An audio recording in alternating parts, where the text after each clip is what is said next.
پری supposition کیا ہوتا ہے؟ یہ وہ ہوتا ہے جو ہم سب کرتے ہیں، پہلے سے باتیں فرض کر لینا۔ کوئی ہمیں میسج کا جواب نہ دے تو ہم سوچتے ہیں کہ وہ اب ہمیں پسند نہیں کرتا، وہ ہم سے تنگ آ گیا ہے، یقیناً ہمارے سے ہی کچھ ایسا ہوا ہوگا۔ ٹیچر ہمارے ہاتھ اٹھانے کے باوجود ہماری طرف متوجہ نہ ہو تو اس کا مطلب ہے کہ وہ ہمیں پسند نہیں کرتا۔ اس کا ہمیں دیکھنے کا طریقہ ہی یہ بتا دیتا ہے۔ اسی لیے امتحان میں ہمارے مارکس کم آتے ہیں، کیونکہ ٹیچر کو معلوم نہیں کیوں ہم سے چڑ ہے۔ جاب میں فلاں سپروائزر ہمارے ساتھ انصاف نہیں کرتا، وہ کسی دوسرے کو فیور دیتا ہے۔ اس نے میرا کام اس لیے ریجیکٹ کیا کیونکہ اس نے کسی دوسرے کو فیور دینا تھا۔ میری ویسی قدر نہیں کی جاتی جیسی میری دیورانی کی جاتی ہے، کیونکہ اس کے ہاں بیٹا ہے اور میری بیٹیاں۔ یہ سب کیا ہے؟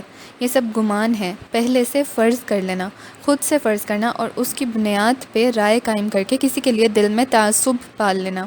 نسلی تعصب بھی یہیں سے جنم لیتا ہے، کیونکہ گورے سمجھتے ہیں کہ کالے ہیں ہی خطرناک اور برے، ان سے ہمیں صرف نقصان ہی پہنچے گا، حالانکہ ایسا نہیں ہے۔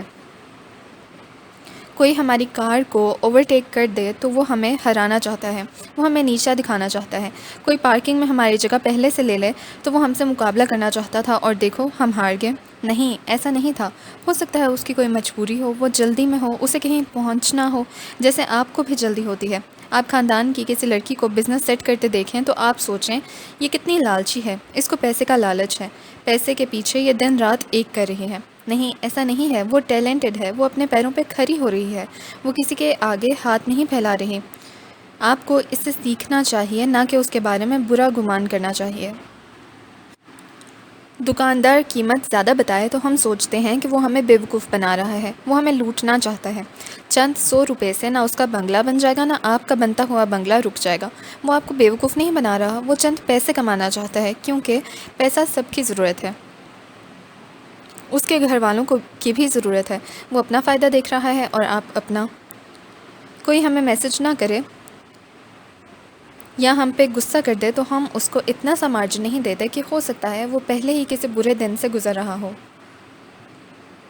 ہم ہر چیز کو اپنے بارے میں بنا لیتے ہیں۔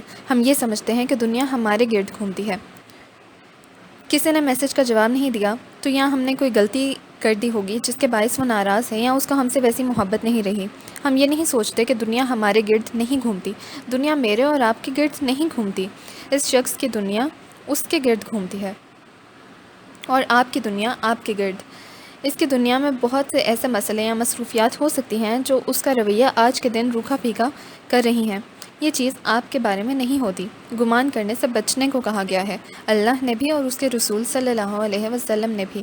کسی انسان کے بارے میں بنا کسی ٹھوس ثبوت کے گمان کرنا گناہ کی طرف لے کر جاتا ہے۔ یہ دلوں میں نفرت پالتا ہے۔ یہ شیطان کو موقع دیتا ہے کہ وہ آپ کے جذبات کے ساتھ کھیلے۔ یہ آپ سے آپ کا وقت ضائع کرواتا ہے۔ آپ 1 گھنٹہ 20 منٹ اپنے برے گمان کے ہاتھوں بیٹھے ضائع کروا دیتے ہیں، اور جب تک آپ کو خیال آتا ہے کہ آپ غلط سوچ رہے تھے تب تک آپ کی کشتی ساحل تک پہنچ چکی ہوتی ہے۔ ہم لوگوں سے برا گمان کیوں رکھتے ہیں؟ اس کی سب سے بڑی وجہ انسان کو اپنی کم آئیگی کا احساس ہونا ہے، جس کو کمتر سیلف اسٹیم کہتے ہیں۔ جب انسان کو اپنی قدر نہیں ہوتی، وہ اپنا سیلف امیج اسی کو بناتا ہے جو اس کے خیال میں لوگوں کے ذہن میں ہوتا ہے۔ وہ لوگوں کے ذہن سے سوچتا ہے، اسے خود پہ اعتماد نہیں ہوتا۔ وہ یہ سوچتا ہے کہ لوگ مجھے کمتر سمجھتے ہیں، سو میں کمتر ہوں۔ ایسے میں انسان کو کیا کرنا چاہیے؟ پہلا سٹیپ ہے برا گمان چھوڑنا۔ اچھے گمان کا مطلب ہے سادہ گمان۔ سب سے سادہ وضاحت آپ نے خود کو دینی ہے۔ آج کے دور میں کسی کے آپ کو جواب نہ دینے کی سب سے سادہ وجہ کیا ہوتی ہے؟ کہ بھئی وہ مصروف ہے، سمپل، بات ختم۔ دیکھیں، آج کے دور میں اگر آپ کسی کے میسج کا انتظار 4 گھنٹے تک کرتے ہیں تو آپ بہت فارغ ہیں۔ نہ صرف آپ کی سیلف اسٹیم کم ہے، بلکہ آپ کی اپنی کوئی لائف نہیں ہے۔ جب آپ کی اپنی کوئی زندگی ہوتی ہے، اپنے شوق، مصروفیات اور اہم لوگ ہوتے ہیں، تب آپ 4 گھنٹے موبائل سے نظریں ٹکا کے نہیں بیٹھ سکتے۔ کسی کا جواب نہ دینے سے آپ کا دل تب بھی دکھتا ہے، لیکن آپ اتنے مصروف ہوتے ہیں کہ اس بات پہ زیادہ دیر سر نہیں کھپا سکتے۔ آج کے دور میں سب مصروف ہیں، اور مصروف ہونا بھی چاہیے۔ سو جب بھی کسی کے میسج نہ کرنے پہ دل خراب ہو، کسی کے آپ کو اہمیت نہ دینے پہ موڈ خراب ہو، یہ سوچیں کہ وہ مصروف ہے اور میں بہت فارغ ہوں۔ میں فارغ کیوں ہوں؟ یہاں آپ کا احساس کمتری عود کر آ جائے گا کہ مجھے فلاں اور فلاں مسئلہ لاحق ہے، تو یقیناً اللہ تعالیٰ نے آپ میں کچھ اچھا بھی رکھا ہوگا جس کو آپ نے ڈھونڈنا ہے۔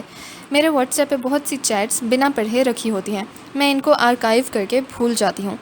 کچھ دن بعد آرکائیو فولڈر چیک کیا، چیٹ دیکھی تو جواب دے دیا۔ ایسے میں میری ایک جاننے والی ہیں جو اس بات کا بہت برا مناتی ہیں کہ تم جواب نہیں دیتی۔ وہ ساتھ یہ بھی کہتی ہیں کہ چونکہ میں مالی طور پر مستحکم نہیں ہوں، میں امیر نہیں ہوں، اس لیے کوئی میری میسج کا جواب نہیں دیتا۔ میں ان باتوں کو اگنور کرتی ہوں کیونکہ مجھے ان کی کمتر سیلف اسٹیم صاف نظر آ رہی ہوتی ہے۔ اگر وہ مجھے خود سے یہ بات نہ کہتیں تو مجھے یاد بھی نہیں تھا کہ ان کی مالی حالت کیا ہے۔ مجھے ان کے بارے میں صرف مثبت باتیں معلوم تھیں اور مجھے تو ان کی مالی حالت ہمیشہ اچھی لگی تھی۔ مجھے ان کا دیندار ہونا اور بھی زیادہ پسند تھا۔ اس لیے عین ممکن ہے کہ اپنے جس احساس کمتری کو لے کر آپ فکر مند بیٹھے ہوں وہ کسی دوسرے کے ذہن سے گزرے ہی نہ ہوں۔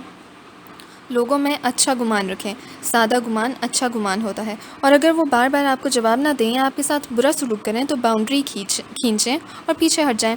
نہ آپ نے کسی کے پیچھے بھاگنا ہے اور نہ کسی کی اپنے بارے میں رائے کو لے کر پریشان ہونا ہے۔ لوگوں کی کہانی سمجھا کریں۔ ہر شخص کی اپنی ایک کہانی ہوتی ہے۔ ہو سکتا ہے آپ اس کی کہانی کے نہ ولن ہوں نہ ہیرو، ہو سکتا ہے آپ اس کی کہانی میں کچھ بھی نہ ہوں۔ دوسروں کی نظروں میں اپنی اہمیت نہ ڈھونڈیں، دوسروں کے لیے اہم بننے کا خواب نہ رکھیں۔ ان کا اپنا ایک سمندر ہے، آپ کا اپنا سمندر، آپ اپنا رستہ ہے۔ کوئی محبت اور توجہ نہ دے تو اس کے پیچھے نہ بھاگیں، اپنے اسٹیشن پہ اپنے پلان کے مطابق اتریں۔ اس کو اس بات کا مارجن دیں کہ اس کی بھی ایک کہانی ہے جس سے آپ ناواقف ہیں۔ لوگوں کا پیچھا نہ کریں، کہانیوں کا تعاقب کریں، کہانیوں کو کھوجیں اور آہستہ آہستہ آپ کو ہر انسان کی سمجھ آنے لگے گی۔